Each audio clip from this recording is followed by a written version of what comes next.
System میں جس طرح اسی صاحب نے فرمایا کہ جب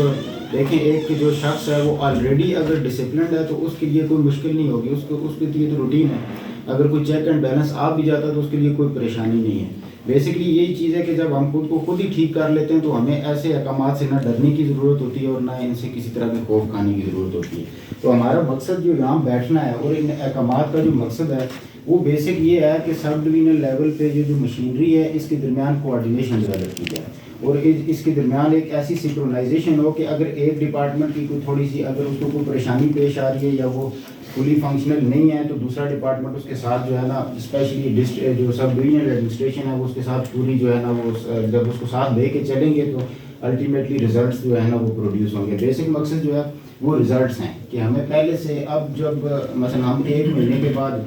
کسی اوپر کی کسی میٹنگ میں اب جب اسسٹنٹ کمشنر صاحب بیٹھیں گے تو آبویسلی ان کو یہ بتانا ان کو یہ وہاں پر بتانا پڑے گا کہ 1 مہینے کے اندر تبدیلی کیا ہے، یعنی چینج کیا ہے، ہمارے اقدامات کی روشنی میں ایفیشنسی کتنی بڑھی ہے. یہ بیسک مقصد ہے. جیسا کہ انہوں نے کہا کہ کہیں جا کے کسی کو زبردستی، وہ ایک ترکی کی ایک بڑی مشہور سی کہاوت ہے کہ گھوڑے کو دریا تک تو لایا جا سکتا ہے لیکن زبردستی پانی نہیں پلایا جا سکتا. دریا تک تو لایا جا سکتا ہے، ہمیں یہ گورنمنٹ دریا تک تو لائے گی لیکن پانی پینا ہماری مرضی ہے، وہ ہم اپنی مرضی سے ہی پئیں گے اور جب ہمیں تب یہ افاقہ ہوگا کہ جب ہم خود پئیں گے. تو اس لیے ہمیں اپنی رسپانسبلٹیز کو بطور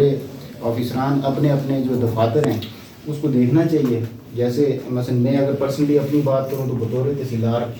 میں اپنا جتنا میرا اسٹاف ہے اس کا میں رسپانسبل ہوں. تو آبویسلی جب مجھے پوچھا جائے گا کہ میرے اسٹاف کے اندر کسی کی اگر ایفیشنسی کم ہے تو اس کی رسپانسبلٹی بھی میرے اوپر ہی آتی ہے اور یہ سب کو یہ رسپانسبلٹی لینی چاہیے کیونکہ یہاں پر ماشاءاللہ سے سب ڈویژن لیول پہ تمام جو ڈپارٹمنٹس ہیں ان کے گریڈ 17 کے آفیسران تو ایٹ لیسٹ بیٹھتے ہیں تو ان کے درمیان جو کوآرڈینیشن ہے وہ جب قائم رہے گی تو میرا یہ خیال ہے کہ ریزلٹس پروڈیوس ہوں گے. تو اسی طرح کے ریزلٹس پروڈیوس کرنے کے لیے شاید ہمیں سختی سے کبھی بٹھایا جاتا ہے اور کبھی ہم اپنی مرضی سے پروفیشنلزم شو کرتے ہوئے بیٹھتے ہیں. تو اگر اس دفعہ سختی سے بٹھایا جاتا ہے تو پھر بھی ہمیں بیٹھنا چاہیے اور یہ اپنے جو تمام رسپانسبلٹیز ہیں ان کو پورا کرنا چاہیے.